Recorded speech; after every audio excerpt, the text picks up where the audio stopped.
Shalom, everyone, and welcome to our Shabbat night service.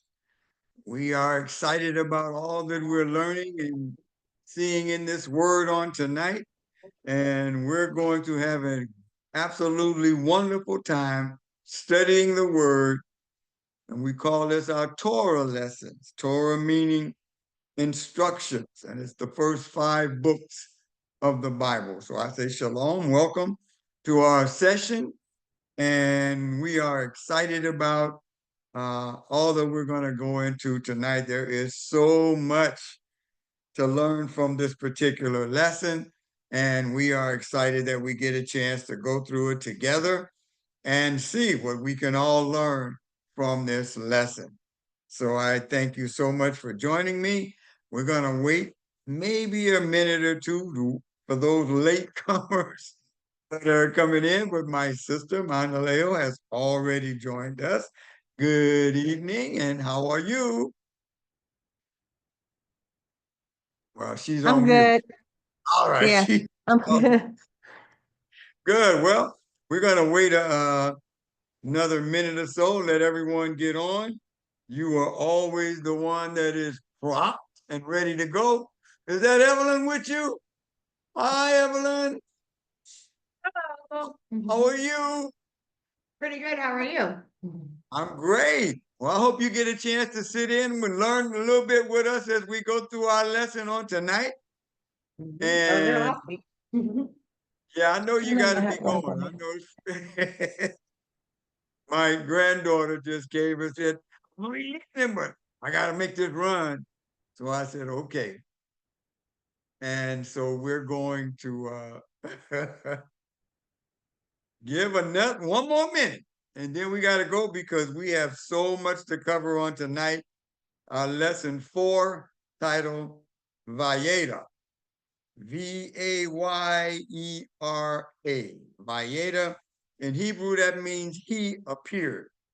And so that is going to be the theme running throughout the lesson, is the appearance of, in most cases, these angels that have been sent to deliver messages and destroy a city and then come back again and deliver another message. So it's going to be a whole lot going on tonight. And shalom, Prophetess Linda, how are you? She has just joined us. So now we have 2, and wherever 2 or 3 are gathered, he is in the midst. My wife makes the 3rd, and I'll be in the 4th. So we can begin our lesson on tonight. Make sure that you get your outline, because we're going to try to go through that a little bit first as we proceed with our lesson. We want to go with a general overview of things that are going to be covered in this lesson, and then you'll understand why it's going to take every bit of this hour, maybe just a little bit more, to get through all of the notes that we have on this particular lesson. So, with that, we're going to pray and begin our lesson. Jehovah, our Elohim, creator of all things, we bless you for this opportunity to come together and study your word. We thank you that you have given us the Ruach HaKodesh, your Holy Spirit, to guide us on this journey to study your word, and then empowering us to apply that word into each and every aspect of our lives. So it is in the name of Yeshua HaMashiach, our Lord and Savior, we pray this prayer, and we say amen. Make sure they put theirs on mute. Oh, okay. My wife is reminding me, but they are on mute. So I think we've already done that. So let's get to our shared screen, and we can begin our lesson. And we're going to begin it with out. All right, so we're going to begin it with our general overview of this particular lesson. So it's up on the screen so that you can see it, I think. Okay, I think I let both of you guys in. No, I don't think they got in. Two people entered the waiting room. So go, go, go, go. And all right, so that's it. All right, we're gonna go ahead. I think Lynn was trying to get in. I'm not sure what happened with that, but we're going to go ahead and proceed. So in our general overview of our lesson, we're going to see that in this week's Torah reading titled Vayera, which once again means he appeared. And so it means he appeared. And that is, of course, referring to the angels of Jehovah, the creator. And so we're going to get into that. And the angels are going to visit Abraham and Sarah, going to inform them that Sarah will give birth to a child despite her advanced age. The angels whisk Lot and his daughters out of Sodom, and then they're going to destroy that evil place, with the surrounding cities going to be destroyed as well. Then King Abimelech. Well, Abimelech really means like king. And so the king of the Philistines is going to attempt to make Sarah part of his harem. But through divine intervention, she is released unharmed. And then Isaac is going to be born. And then Ishmael is going to be expelled from Abraham's household. And then Abraham is going to make a peace treaty with Abimelech. And we're going to get into the binding of Isaac.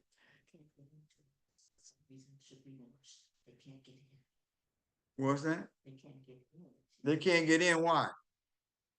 I didn't. I'm trying to get them in. I don't know what else I can do to get them in.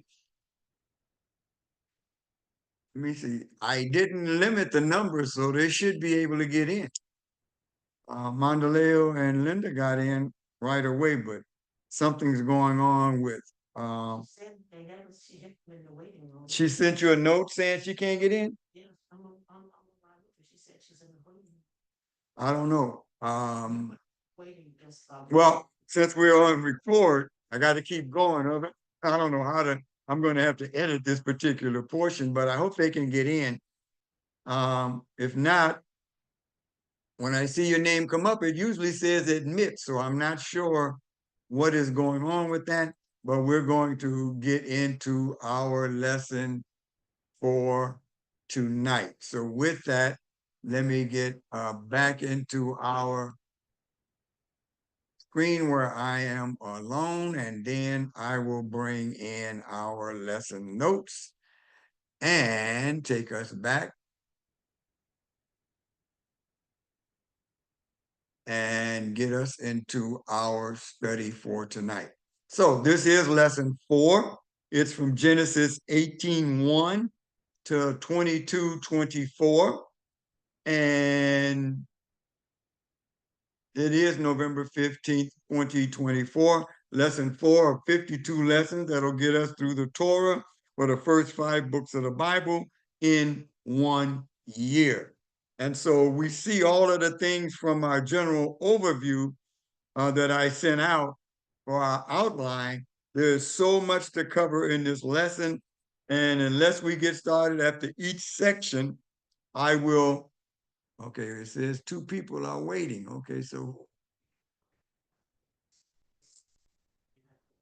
But there's no. Oh, wait a minute. Maybe it's up here. Okay, so let me hit admit here. And then admit here. So let's see if they show up. Okay, here we come. Oh, Owusu, did you note lessons? I don't have what you have on the screen.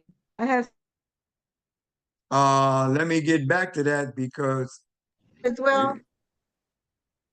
no, it's I just gotta get out of hide myself and get into the meat. So you don't see, I'm getting ready to bring it up. You don't see the first section? You should see that on the screen. I see it. Yeah, Genesis 18:1 through 15. 1 through, it says 1 1 through through 22. 22 and 24. Well, it's gonna go further, but there's gonna be another page to it. Okay. This first section is only up to lesson 15. So what's on the screen is 18, 1 through 15, because that completes our first section. And since we use the sections to condense our study, so that's what we have to do. So it is going to be Genesis chapter 18, verses 1 through 15. And you should see that on the screen. I And you see a should half a also, page. you can see it. And then you should also have your outline so that you can kind of follow this first section, seeing that it's only going to be one slide in this first section. So this first section only has what you see on the screen right there. That's all we're going to read and use to discuss the first section. Okay? So with that, we go and Jehovah appeared. Well, that word right there, those first two words is Vayera. Because Vayera means in Hebrew, he appeared, and that he is capitalized. So that means the creator or Jehovah appeared. Now in our lesson, it basically says that there are angels. And so anytime Jehovah sends an angel, that angel speaks only what he tells them to speak, and only so it can interchange back and forth between he and I and all of that. It's allowed because they are messengers sent from Jehovah the Creator.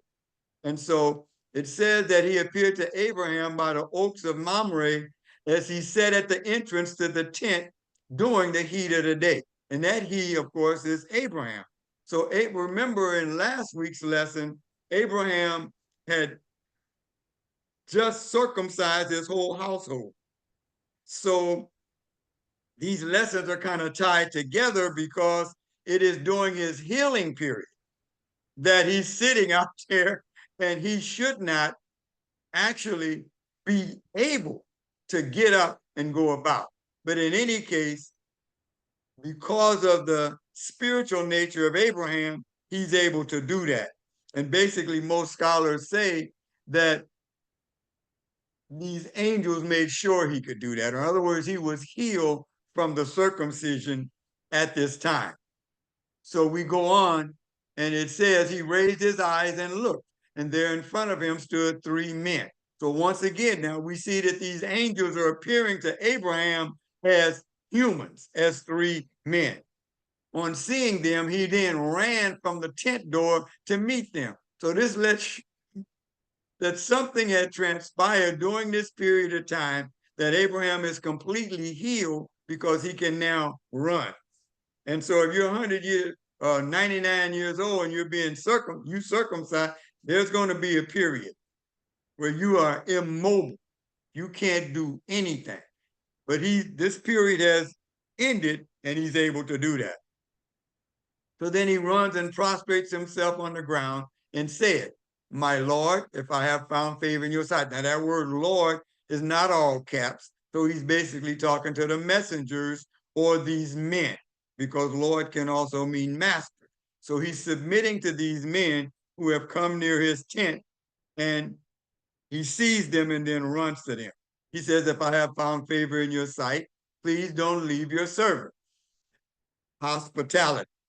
"Please let me send for some water so that you can wash your feet." Of course, that was part of what they did back in these days, because men either walked barefoot or in sandals. So feet would be very dirty. He didn't tell them to come into the tent, but he did tell them to wash their feet where they were so he could be what? Comfortable. They could be more comfortable. So he says in verse 5, "And I will bring a piece of bread. Now that you have come to your servant, refresh yourselves before going on." Then very well, they replied, "Do what you have said."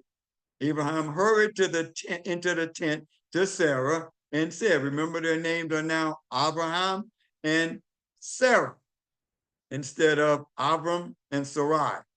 "Quickly, 3 measures of your best flour, knead it and make cakes." So this would indicate that this is not going to be bread that can rise, because she's going to do it quickly.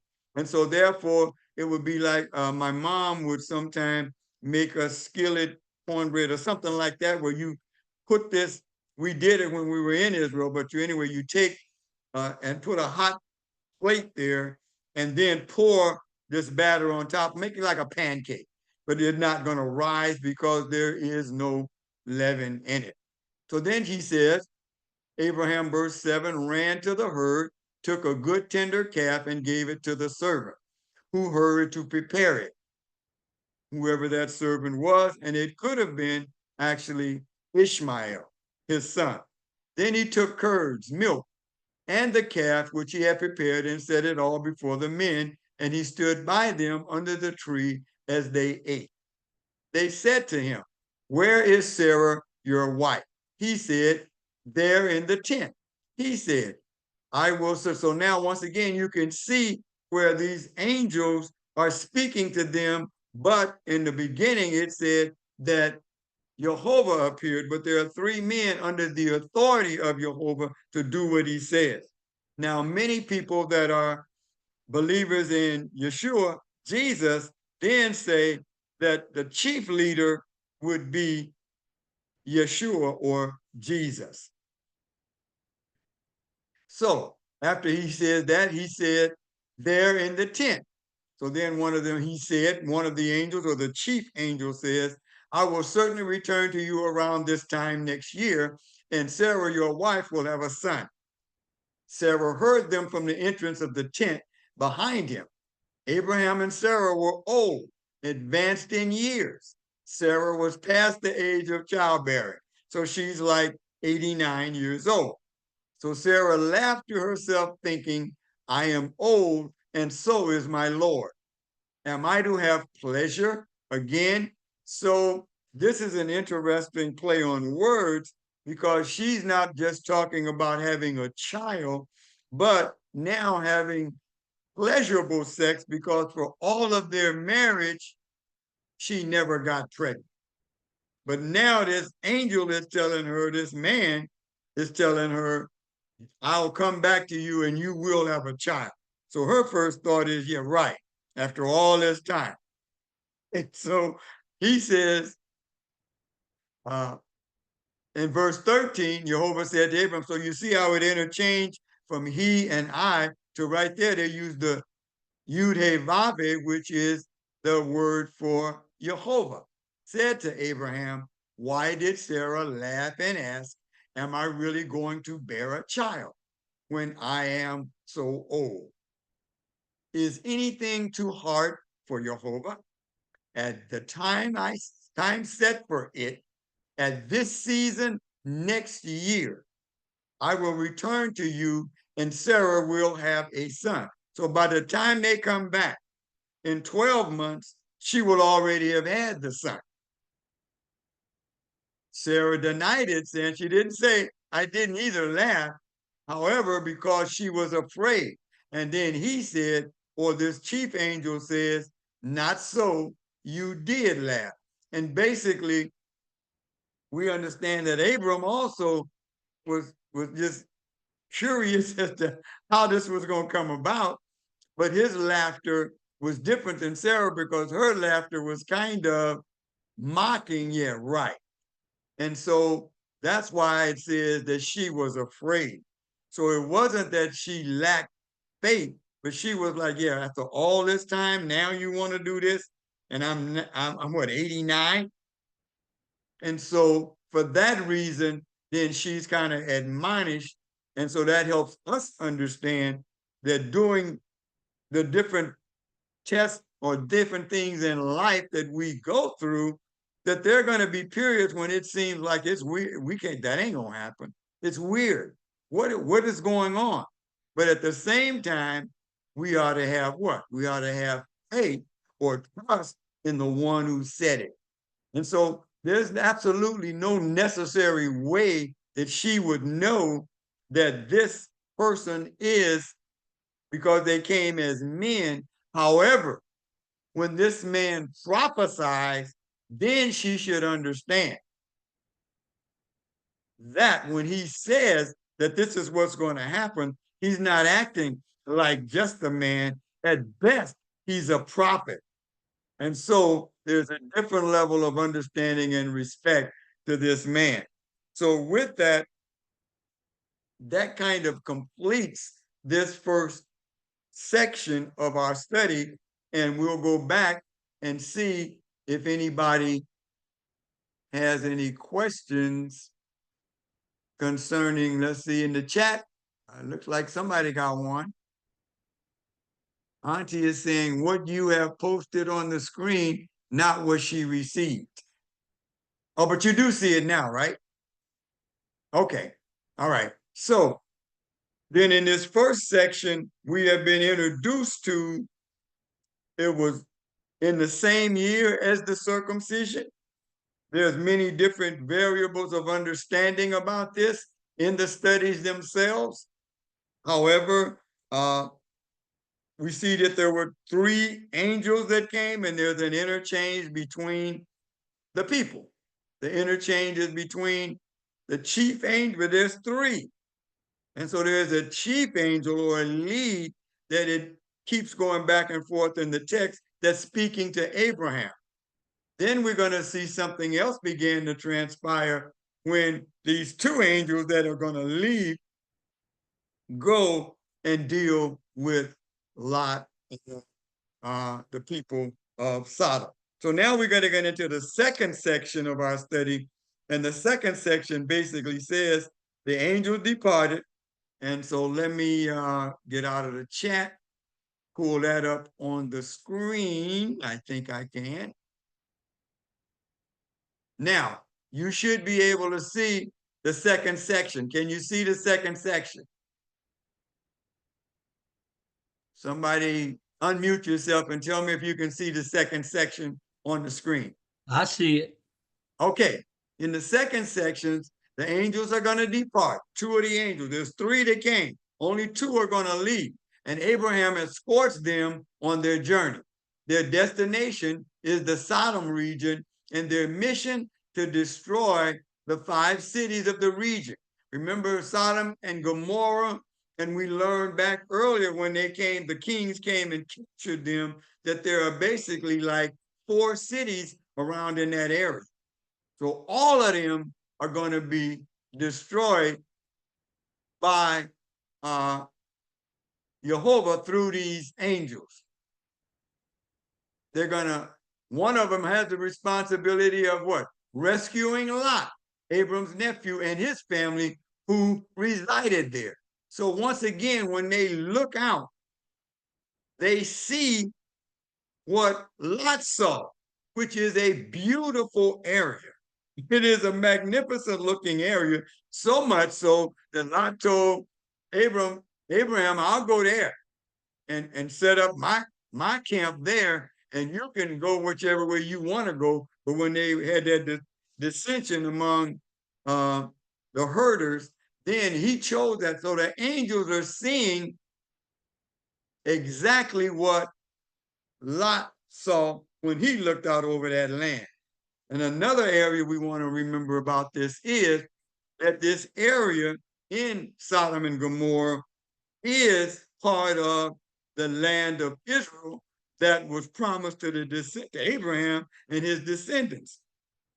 And so that kind of helps us understand even a conversation about the destruction of Sodom that we'll get into in the third section. But in this section, Abraham is going to attempt to save the region, asking that it be spared if it contains 50 righteous people. And when it was apparent that this was not the case, Abraham, he's going to bargain with the chief angel under the guise of Elohim, eventually asking him to spare Sodom, even if there are only 10 righteous individuals there. But even 10 were not found. And we'll see that by those who are then what? Rescued. The only ones rescued are told to get out, to leave, were actually 4, even though everyone would have the opportunity to, in fact, be rescued. So there weren't even 5 actually that wanted to go, but the conversation ended at 10. And one of the reasons it's believed that Abraham stopped at 10 is because he realized once again that in the destruction of the earth under Noah, there was only Noah, his wife, his 3 sons and their 3 wives, so there was only 8 at that point. And so with that, that gives people an understanding of why did Abram stop at 10? Because certainly after this destruction and by this time, there would be 10 righteous in this land, but there were not. So with that, we're going to go back to our notes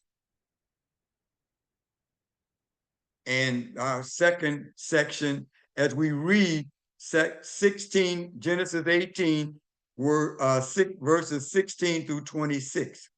The men set out from there and looked over towards Sodom, and Abraham went with them to see them on their way. So once again, they saw the fertile, beautiful land of Sodom and Gomorrah and the other 2 cities around them.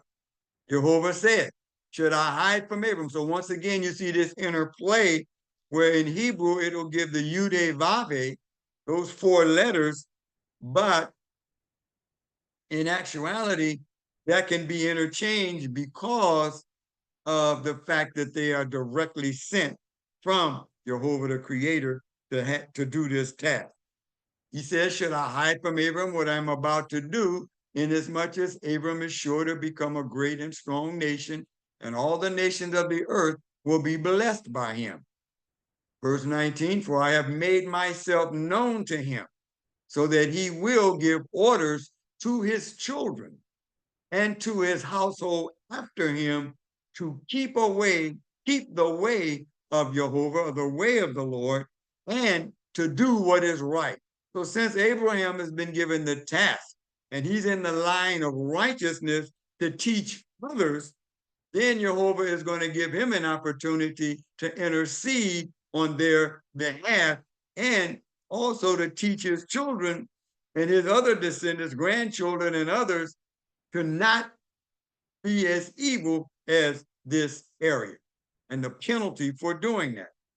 So he says, which is right and just, so that Jehovah may bring about for Abraham what he has promised him. So he's promised him all of this land to his descendants. But his descendants are supposed to do what? Keep the way of Jehovah. Keep the Torah, which is what they're going to be given as the method of relating to the Creator and to one another.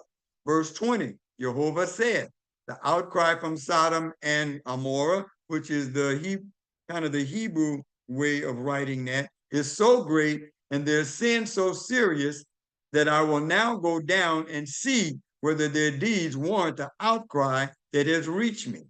If not, I will know. So he's basically saying, this is what is going on. So now this kind of helps us understand if you had really had the book of Jubilees, you would also see other information regarding that and the whole understanding of angels and something that we understand as believers and we're taught about angels, but not in the method in which they're actually being portrayed to the Hebrew people. And so this really helps us understand that this aspect of life at that particular point in time. Abraham approached. The men turned away from there and went towards Sodom. Verse 22. But Abraham remained standing before Jehovah. So once again, this one angel is standing there. And he's conversing with Abram, and the other 2 are going towards Sodom. Abraham approached and said, will you actually sweep away the righteous with the wicked? Now he knows Lot and his family is there, and that Lot has even a high position there. He knows these things.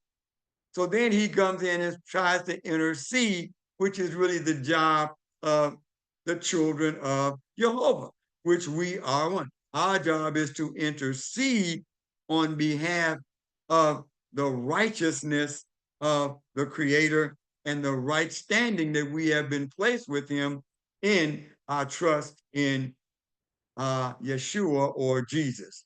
he says, maybe there are 50 righteous people in the city. Will you actually sweep the place away and not forgive it for the sake of the 50 righteous who are there? So now he's interceding and bringing about the point that will you destroy the wicked and the righteous together? And he says, far be it from you, verse 25, to do such a thing, to kill the righteous along with the wicked, so that the righteous and the wicked are treated alike. Far be it from you. Shouldn't the judge of all the earth do what is just? Jehovah said, if I find in Sodom 50 who are righteous, then I will forgive the whole place for their sake. So this is something that we have to understand as believers. This is what our intercession for the nation that we live in, for all that's going on in this election cycle. We still pray for the nation. And we pray for mercy and grace so that we can diminish the amount of suffering that might come from this bad decision. And at the very same time, keep ourselves in a place to understand that the judge of all the earth is who we serve. And so since we serve the judge of all the earth, then we pray for mercy for those who don't know and for the results of what's going to happen. It doesn't mean he's going to take us out of here. But what it does mean is that is the job that we have been given as believers in Yeshua. Our second slide of this section says, then Abraham answered and said, look, pray, I have decided to speak to my Lord, though I am dust and ashes. Suppose the 50 righteous people are lacking 5. Will you destroy the whole city for lack of 5? And he said, the same angel of Jehovah says, I will not destroy it if I find 45 there. So he spoke to him yet again and said, perhaps 40 will be found there. And he said, I will not do it for the sake of the 40. Then he said, please let my Lord not be angry, so I may speak. Perhaps 30 will be found there. And he said, I will not do it if I find 30 there. Then he said, look, I pray, I have decided to speak to my Lord. Perhaps 20 will be found there. And he said, I will not destroy it for the sake of the 20. Then he said, meaning Abraham says, please let not my Lord be angry, so I may speak once more. So Abraham has said, this is the last time I'm going to bargain. Perhaps 10 will be found there. And the angel says, I will not destroy it for the sake of the 10. Now, when he had finished speaking to Abram, should be Adonai or Jehovah left, and Abraham returned to his place. So now after this, Abraham has done what he said he would do. And that is, he spoke one more time and said, perhaps 10. Once again, understanding that he had been taught concerning the flood and what transpired that there were only 8. So perhaps now there are 10. And so he speaks once more and says that, and with that, Jehovah, this angel of Jehovah leaves, and Abram then goes back to his tent to see what's going to happen. And that then ends our second section, and we could see all that was going on in that second section is primarily concerning the fact that we are to intercede on behalf of the nation that we are a part of and for others all over the world. That is our responsibility. And so this destruction and everything comes from the hardness of men's heart and refusal to obey. And so as a result of that, that interjects into life what?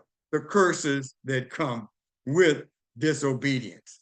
So with that, we're going to get back to my open screen and see if we got anything else in the chat. Okay, we do have a couple of things. In the Bible I was reading, it made it seem like that angel was God that was dealing with Abraham. Correct. And that's in Hebrew, it's understood that when an angel is sent by the Creator, his job in such a state is to just speak for you, so it can be interchanged back and forth. Once again, as believers in Yeshua, we would have a tendency to take this text and say that we believe that lead angel, who is many times referred to by the Yud-Heh-Vav-Heh, is in fact an incarnation of Yeshua, the Messiah. But in Hebrew, it can be interchanged either way because of the fact that they were sent and representing directly him. And so we can find that in other sections where Jacob wrestled with the angel. It says angel, but then in other places it'll say he was wrestling with God himself, but we know that God is spirit. And so therefore, when we get to seeing men, even though Jehovah, the Creator, can definitely do that, usually that is referring to what we understand as an angel sent by Jehovah, because that's what angel actually means. It means a messenger.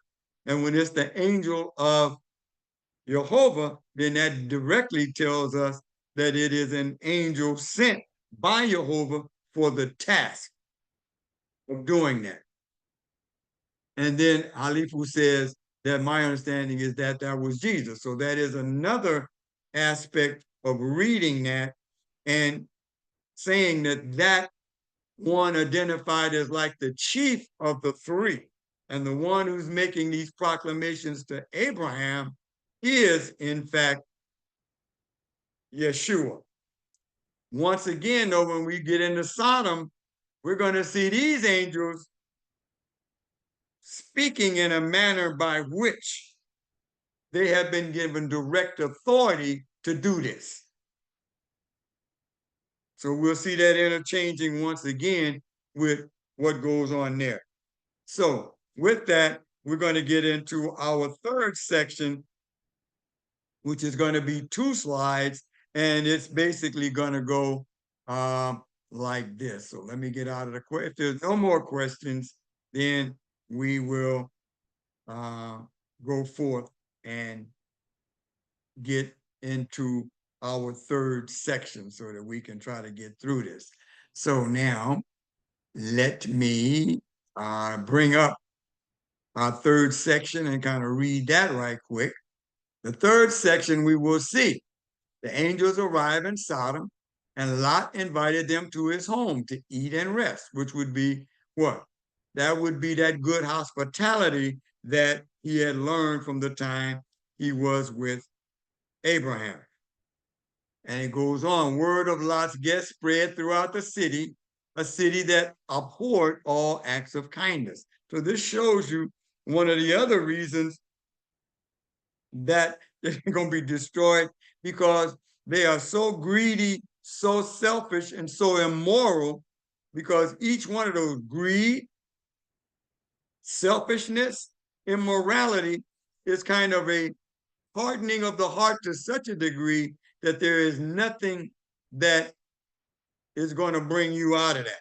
In other words, sometimes we talk about that in church as a reprobate mind. In other words, that mind has become so full of evil that there's not only the Holy Spirit can bring that out, but they have what? They have refused any understanding whatsoever of the word. So they don't even want to have any acts of kindness. And the residents of Sodom surrounded Lot's house with the intent to assault his guests. So we're going to see that's why we get the word Sodomites. It's from these people and what they asked. Lot refused demands that he surrender his guests as the Sodomites prepared to break down his door. And then the angels are going to strike those surrounding the house with blindness. The angels inform Lot of their mission and encourage him to flee. Lot, his wife, and two of his daughters, that's all that's willing to flee, were escorted out of the city to safety and were then warned not to look back as the city was being destroyed. So in this third section, we're going to see all of that happening. And so let's get into our third section right now.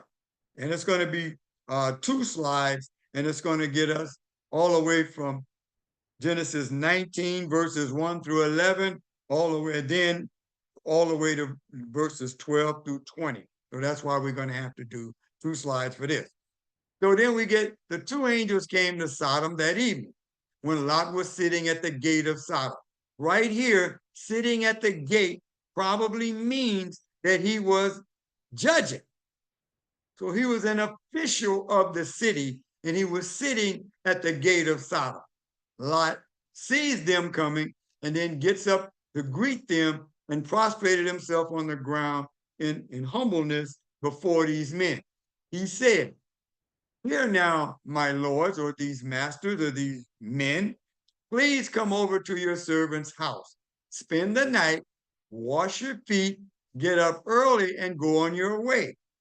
"No," they answered, "we'll stay in the square." So they were willing in this city to stay in the square, but Lot is trying to get them away because he knows of the evil of these men. So he doesn't want these guests that he's inviting to his home to be terrorized by the men of the city. So he figures if I can get them into my home, then perhaps they will be protected there. And not only that, we're going to go in a roundabout way so that the city won't even see them. So he's going to take them from the gate and then go to his home without let them come into the city.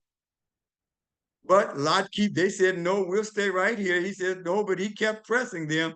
So they went home with him, and he made them a meal, baking matzah for their supper, which they ate. So once again, this time it speaks of the fact that what he did was bake matzah. So this is unleavened, which, as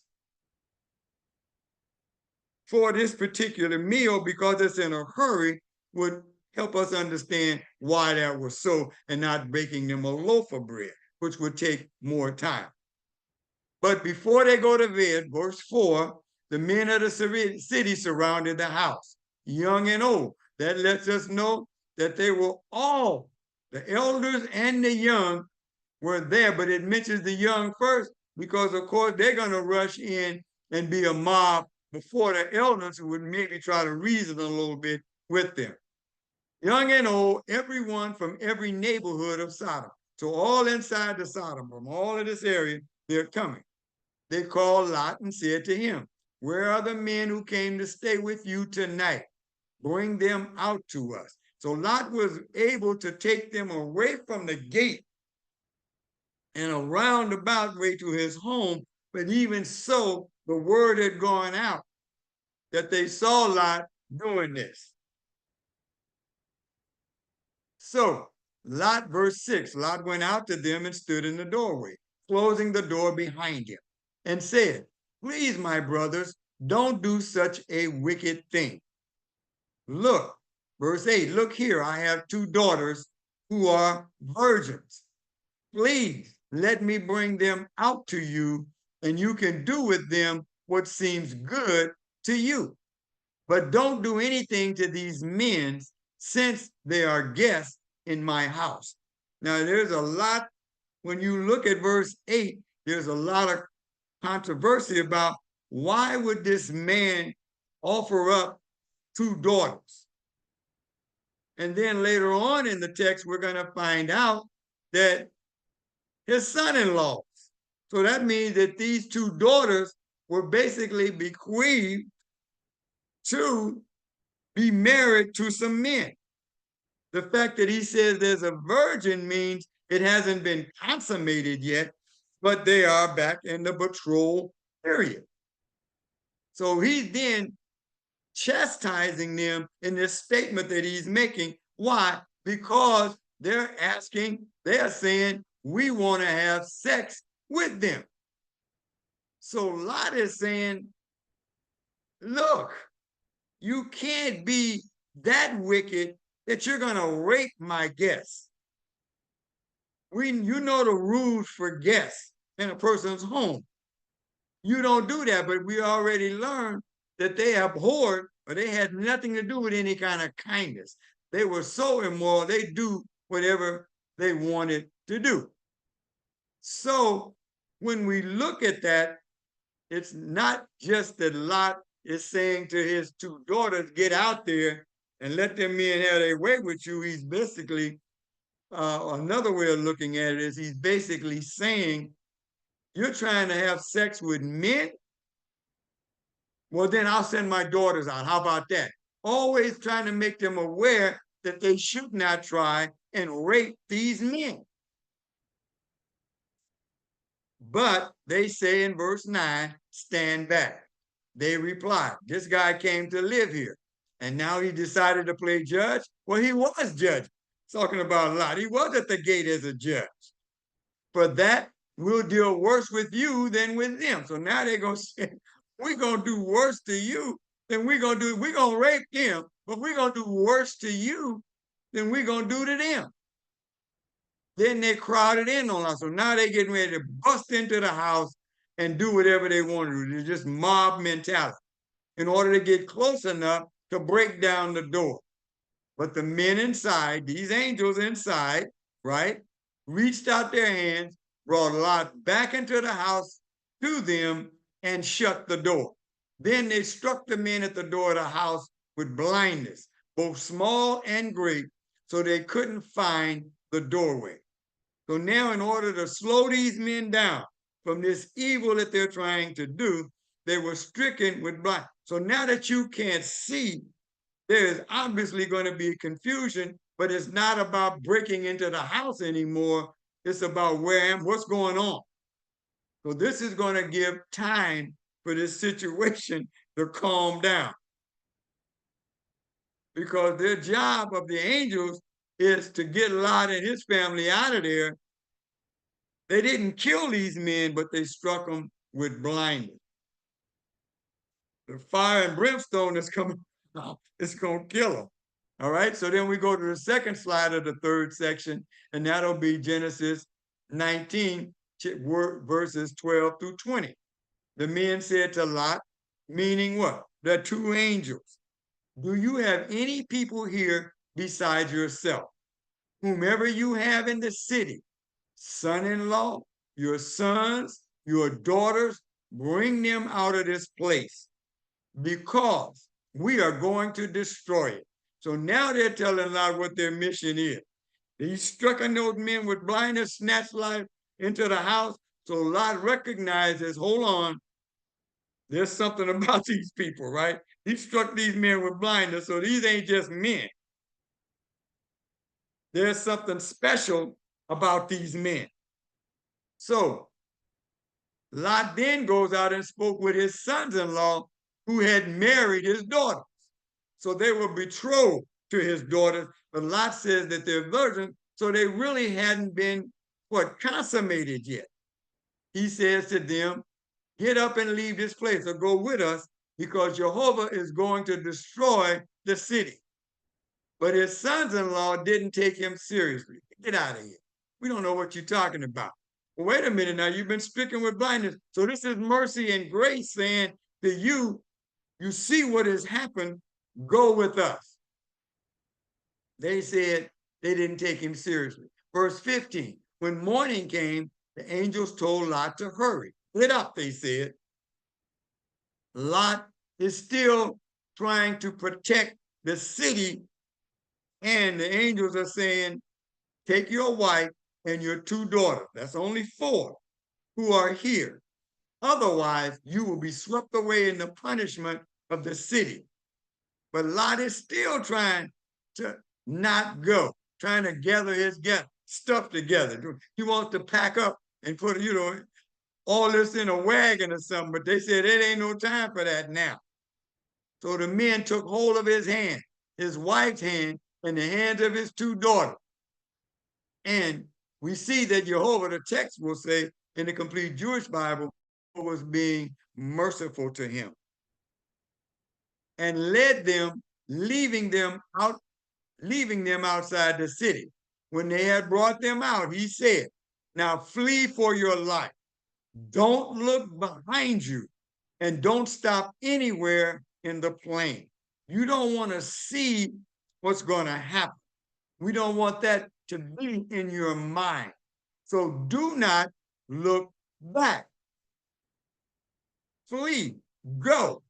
Don't look behind you. Don't stop anywhere in the plain, but escape to the hills. Now, most likely they were leading him back towards Abraham. But Lot doesn't want to face it. He doesn't want to go. He said, the angel then lets him know, otherwise you will be swept away. Lot then says to them, please know, my Lord, verse 18, here your servant has already found favor in your sight, and you have shown me even greater mercy by saving my life. But I can't escape to the hills because I'm afraid that disaster will overtake me and I will die. Look, there's a town nearby to flee to. It's a small one. Please let me escape there. Isn't it just a small one? And that way I will stay alive. So Lot is still pleading, and they've told him, you better go. But their instructions are to bring Lot out. We'll learn even a little bit more about that as we go into the 4th section. But it's important to see these highlights of what's going on. There was only 4.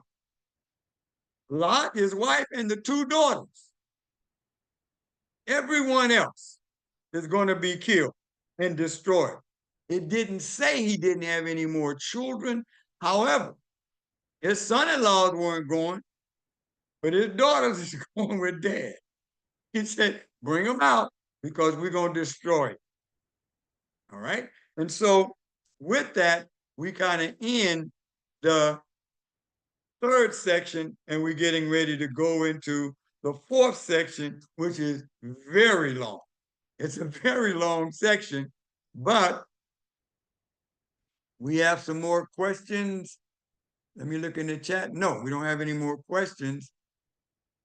So we're going to then go right away into our 3rd section.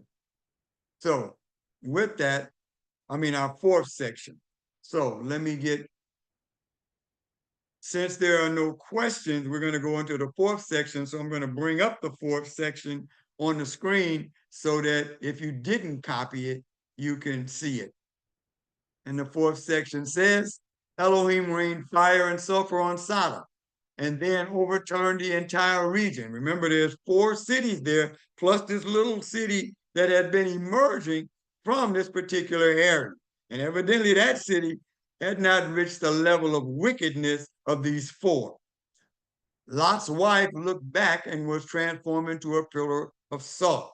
So rather than salt is a preservative, but rather than preserve her life by doing what they were told, don't look back, she looks back. And so that was designed to preserve her, she rejects it. Lot and his daughters took shelter in a cave. So now he has to go into a city. But then, no, I ain't gonna trust that. He goes up into a cave. Assuming that the entire world was destroyed, then Lot's daughters intoxicate their father with wine and seduce him in order to repopulate the world. They each gave birth to a son, the antecedents or the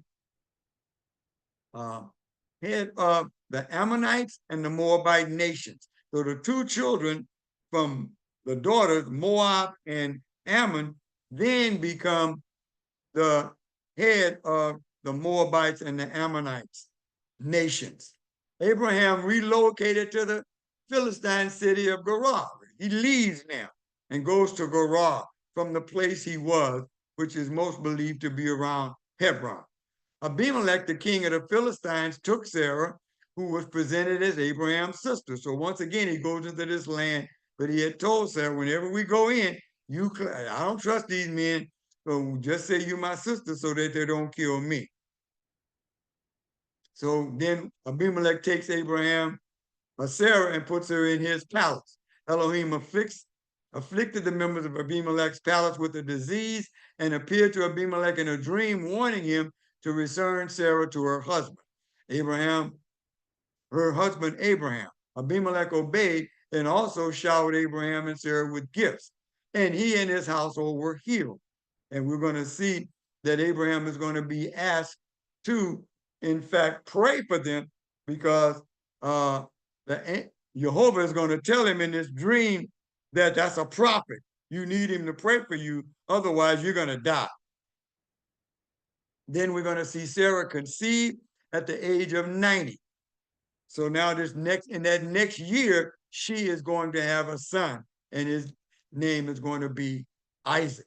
Abraham circumcised Isaac when he was 8 days old. So he's the first one of the descendants of Abraham because Ishmael was circumcised at the age of about 13 or 14. So the first one to be circumcised under the Ark of the Covenant was Isaac, and Abraham circumcised his when he was 8 days old. And this, oh my gosh, we're just in section 4. Okay, let's go try to get through this.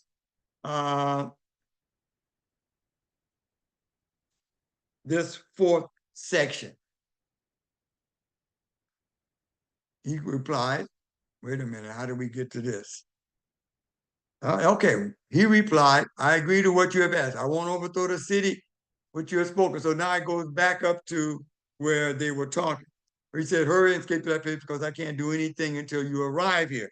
So now he's telling Lot even more instruction. Look, if you don't go, you have to go because he says, why? I can't do anything until you arrive. So you got to go away because I can't do anything to the city until you have gone.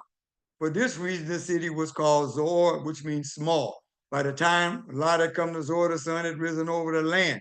So then he sees sulfur and fire to rain down on Sodom and Gomorrah, and he's going up to the cave now. The angel overthrew those cities, the entire plain, all the inhabitants of the cities and everything growing in the ground. But his wife looked back from behind him and she became a column of salt. So this information is given in what we call the fourth section.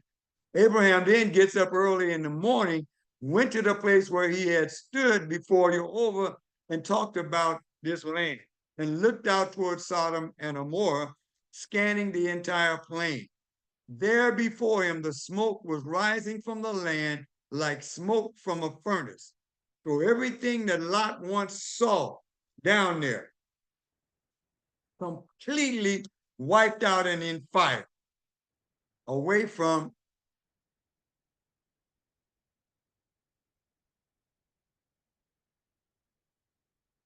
hold on, let me get back to my notes now. My brother was saying something that popped up on my screen. All right, so going back to the fourth section, it says he saw what had happened. Then before him, the smoke was rising from the land like smoke from a furnace. And this is probably why Abraham decided to leave, because he didn't know what was getting ready to happen with all this going on that had happened down in Sodom and Gomorrah. Oh, he says, so then it says he remembered Abraham, or the angel had already said, and sent Lot out away from the destruction when he overthrew the cities in which Lot lived. Lot went up from Zoar and lived in the hills with his two daughters because he was afraid to stay in Zoar. So it was after he saw that fire and brimstone coming down, then Lot decided, I got to get out of here. I'm going up in them caves, which is where they told him to go in the first place. But he could have gone toward what? Abraham, we realized that. So he and his two daughters lived in a cave.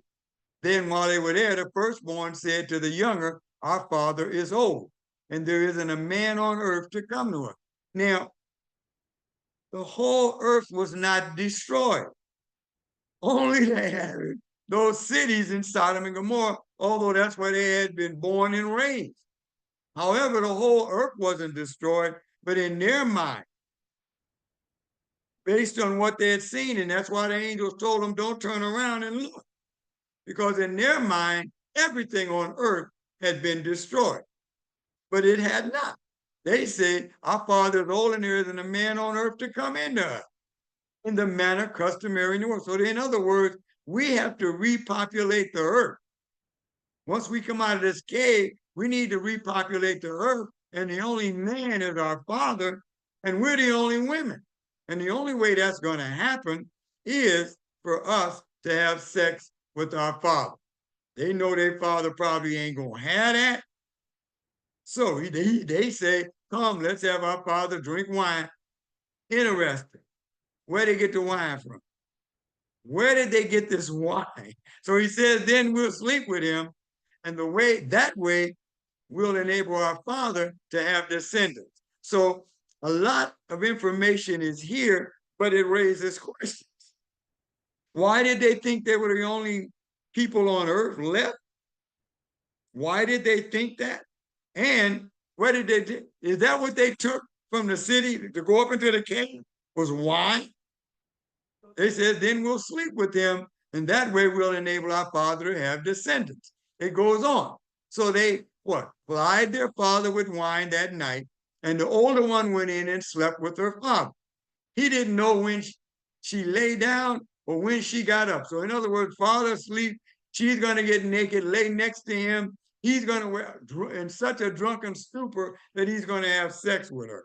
The following day, the older one said to the younger, here, I have slept last night with my father. It said the following day. You don't know if she pregnant or not. Anyway, she said, look, I slept with my father. Let's make him drink wine again tonight. You go in and sleep with him, and that way we'll enable our father to have descendants. When you really want to sin, you come up with something. And they have come up with something elaborate. They filled their father with wine that night also. And the younger one got up and slept with him. And he didn't know when she lay down or when she got up. Thus, both daughters of Lot became pregnant by their father. Now, another question, how do they know they're pregnant? But the way the story reads, we wouldn't understand that. But when is this written? This is written back by Moses after going up on Mount Sinai, which is 1,000 years later. Thus, so they knew that that's what happened. The older one gave birth to a son and named him Moab. That's interesting because Moab means from the father. So she named her kid Moab, you from their father. He is the ancestor of the Moabites to this day. The younger also gave birth to a son, and she called him Ben-Ami. He is the ancestor of the people of Ammon, or the Ammonites, to this day. Abraham traveled from there toward the Negev and lived between Kadesh and Shur. While living as an alien in Gerar, Abraham was saying of Sarah, his wife, she is my sister. So Abimelech came of Gerar, sinned and took Sarah. But Elohim came to Abimelech in a dream one night and said to him, you're about to die because of the woman you have taken, since she is someone's wife. Now Abimelech has not come near her, so he said, Lord, will you kill even an upright nation? Didn't he himself say to me, she is my sister? He basically claiming innocence. And even she herself said, he is my brother. In doing this, my heart has been pure and my hands innocent. Elohim then says to him in the dream, yes, I know that in doing this, your heart has been pure, and I too have kept you from sinning against me.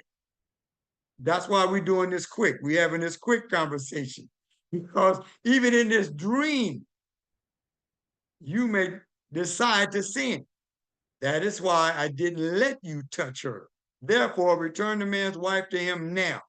He is a prophet, and he will pray for you so that you will live.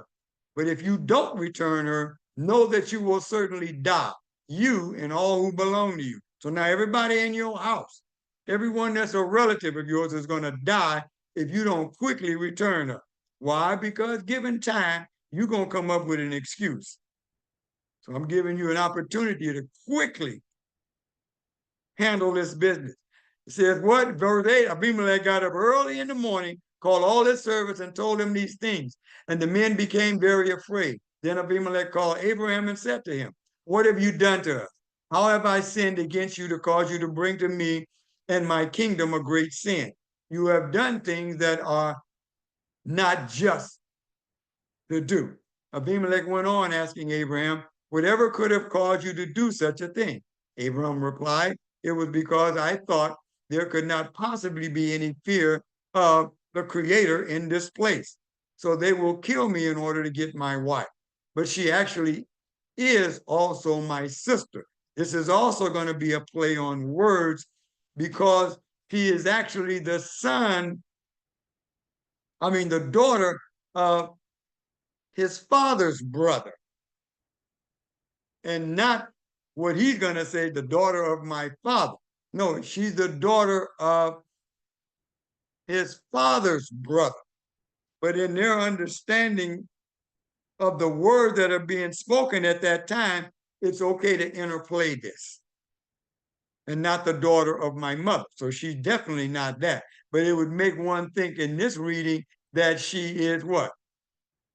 His father is also her father. That is not the case because the word already told us that she was, in fact, the daughter of Abraham's father's brother. So she became my wife. Then Abraham had me leave when Elohim had me leave my father's house, I told her, do me this favor whenever we go, say about me, he is my brother. So she is actually the sister of Lot. Then Abimelech said, look, my country lies before you, live where you like. To Sarah, he said, here I've given your brother 1,000 pieces of silver that will allay the suspicions of everyone who's with you. In other words, you clear. Look, I didn't do nothing. I didn't touch her. Before everyone, you are clear.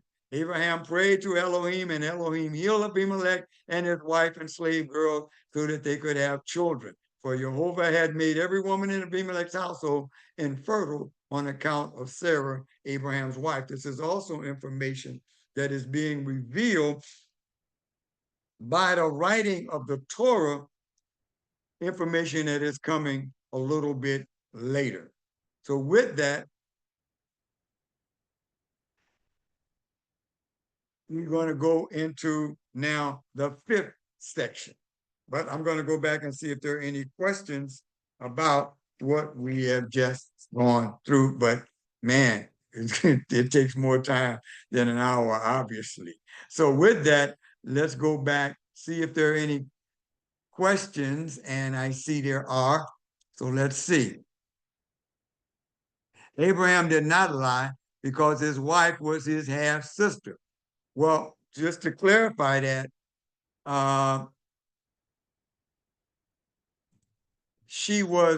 we learned earlier in the scripture that Sarah was the daughter of the brother of Abraham's father and not Abraham's father's daughter. So when we say half sister, the understanding of the culture at that time, all of that comes up under one roof. And so as it is being written, there's an interplay on words, so it's not like the scriptures are lying or there is a misprint. In the culture, that was understood. And so even though he said that, we already learned that Sarah was the daughter of Haran, who was the uncle of Abraham. And that's why he could marry her. So that kind of helps understand that. All right. So I'm trying to get through this, y'all. But see, we're in the 5th section. Let's go. I won't read the outline, but we're going to find out some things. It's going to go all the way. Just one slide. This slide will be the 5th section. I'm sorry, there are 2 slides, the 5th section. I'm going to try to get through all of this so that we can try to get this lesson. It just takes longer than I normally would have wanted to go. But let's get into the 5th section. And then since you're covering, my 6th section is too long, I got to get my notes out. All right. So then we're going to go verses 5 through 16 on this particular slide. And we're going to have 2 slides. We're going to find out our Sarah group. So Abraham was 100 years old when his son Isaac was born to him. Sarah said, Elohim has given me good reason to laugh. Now everyone who hears about it will laugh with me. And she said, who would have said to Abraham that Sarah would nurse children? Nevertheless, I've borne him a son in his old age. So she's really giving glory to the Creator for what has transpired in her life. Then in verse 8 says, the child grew and was weaned, and Abraham gave a great banquet on the day that Isaac was weaned. So now weaning usually was in the 3rd year. So in the 3rd year of Isaac's life, Ishmael would be like 17. So we're going to see an interplay on words concerning Ishmael and how that was viewed at that particular point in time, because he's not a little child that she can carry in her arms. He's a young man almost. But to the Hebrew mindset, up until you were fighting age, you were considered a lad or a child. The child weaned, but Sarah, verse 9, but Sarah saw the son of Hagar the Egyptian, whom had been born to Abraham, making fun of Isaac. That is a very complicated text, but he was doing something he didn't have any business doing, basically challenging his younger brother. So Sarah then says she saw that, then she says to Abraham, throw the slave girl out and her, that's Ishmael. That is Abraham's biological son with Hagar, but is not the son of Sarah. Abraham became very distressed over this matter of his son. Of course, he would be. Man, he's been with him like 17 or 18 years now. But Elohim then comes to Abraham in a vision and says, don't be distressed because of the boy, your slave, and your slave girl. Listen to everything Sarah said to you, because it is your descendants through Isaac who will be counted. But I will also make a nation from the son of the slave girl, since he is descended from you. So he's telling him, let it go. She has seen something that has caused her to make this statement. So with that, pay attention. Abraham then gets up early in the morning, means right away. Abraham decides, you guys got to go. And he puts the food on the shoulder and sends them away. Once again, it says, and the child. Remember that play on words, because he's at least 17, maybe 18 years old. Then he sent her away. After leaving, she wandered in the desert around Beersheba. When the water in the skin was gone, she left the child once again under a bush, right? But once again, it's not an infant. It's almost what we would call today a young man. And went and sat down looking the other way, about a bow shot distance from him, because she said, I can't bear to watch my child die. She's very distraught, what in the world went on that caused this to where I'm once again being kicked out? We go on. The second slide. Elohim heard the boy's voice. So now, remember, Ishmael has been with him for all this time, so he knows how to pray.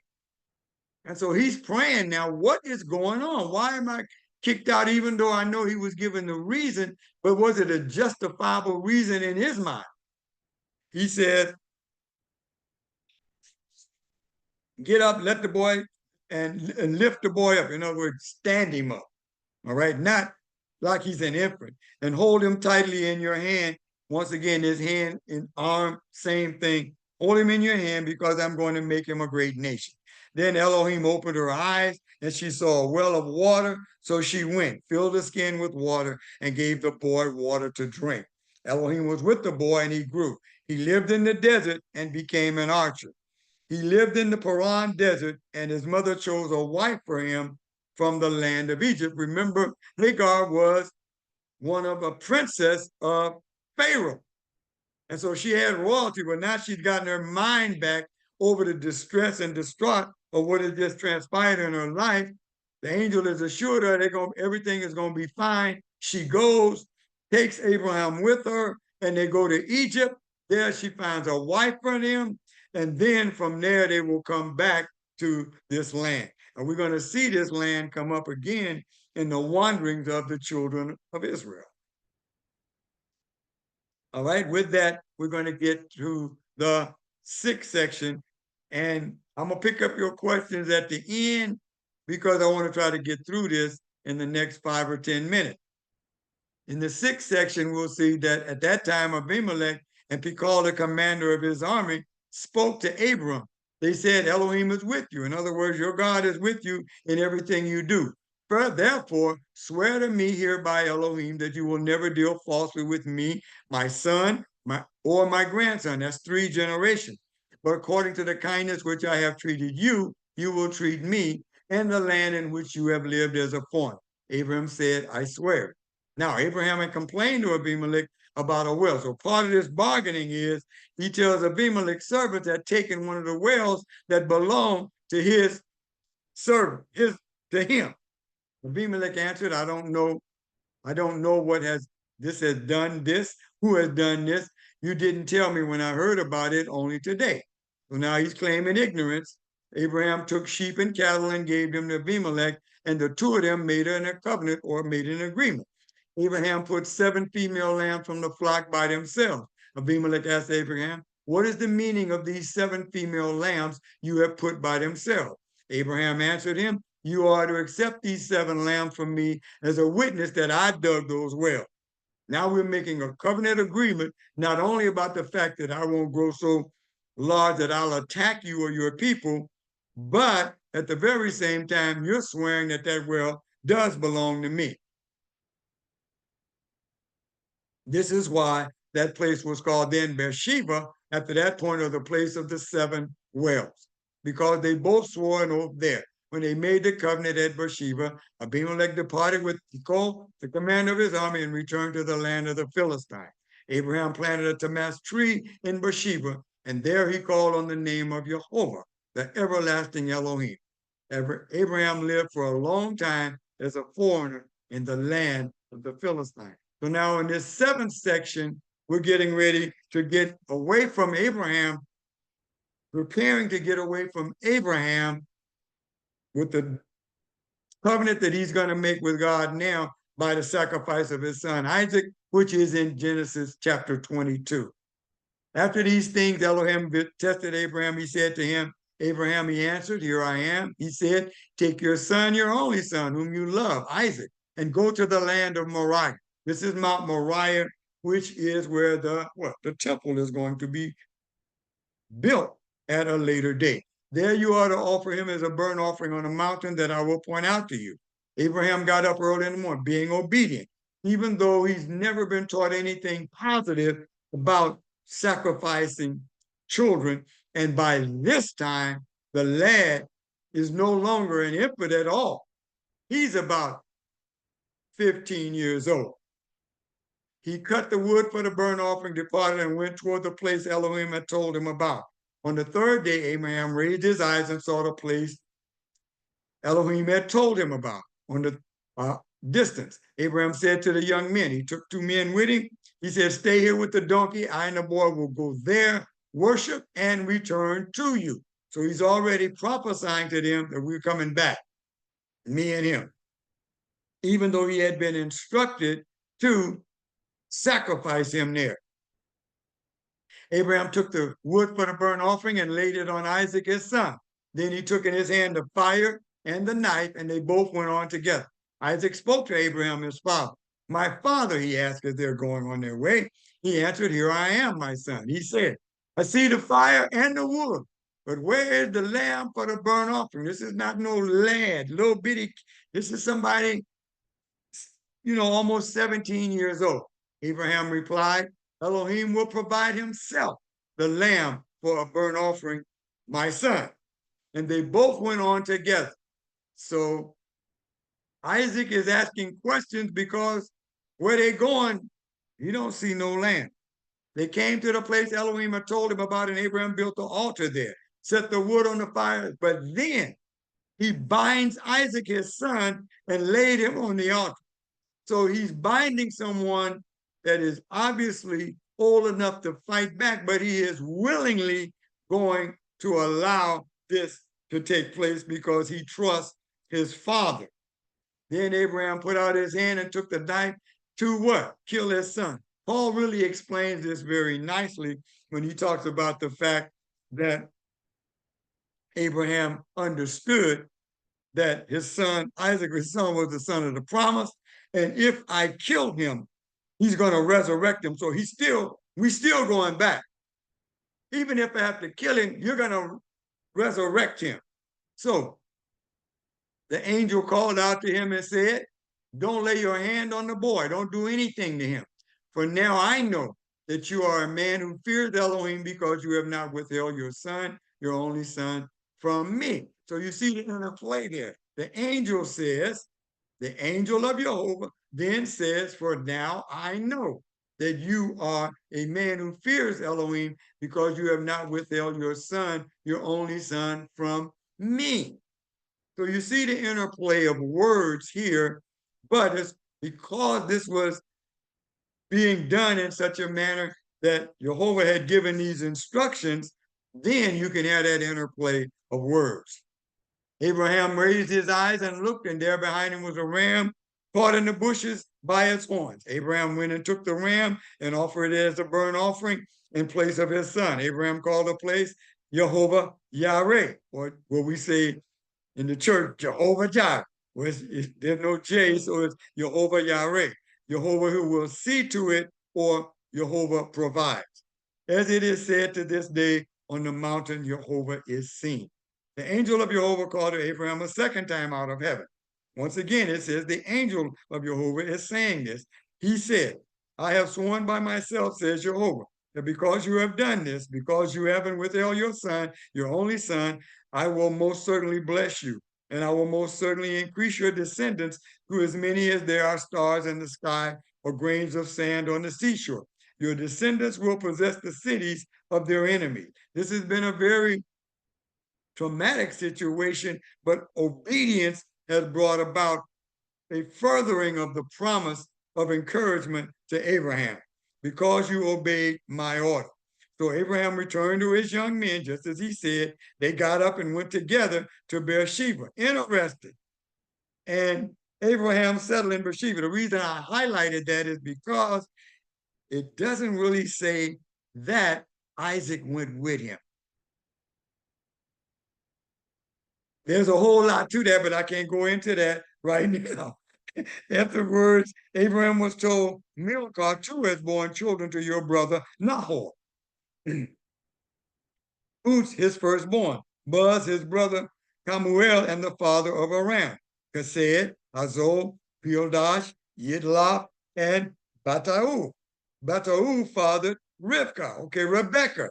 So now we're going to begin to transition into Isaac and Rebecca. We're getting ready to transition into that next time, and we're going to see that in our lesson next time, which is entitled Haye Sarah, which means Sarah's life. And that's in Genesis chapter 23, verse 1 to chapter 25, verse 18.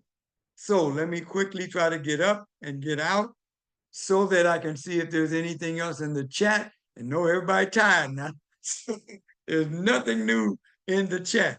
And so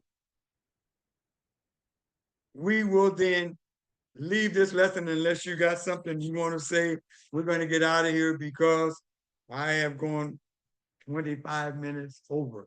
And so I'm sorry, but these lessons have so much in them. And guess what? The more you study them, the more revelation the Holy Spirit will give us concerning this knowledge. So you can take what you just heard and read, and you can study it even more, and you'll get even more revelation because of what we have been imparted by the Holy Spirit through this lesson on tonight.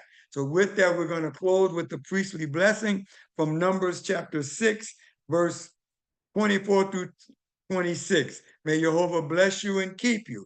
May Jehovah make his face shine upon you and be gracious to you. May Jehovah lift up his countenance upon you and give you peace. And with that, I will say shalom. I will see you next Friday for Hayeh Sarai, or Sarah, the life of Sarah. She will now pass on. So with that, shalom. I am going to get out of here, stop my sharing, and with that, we will leave. Shalom. I will see you next Friday.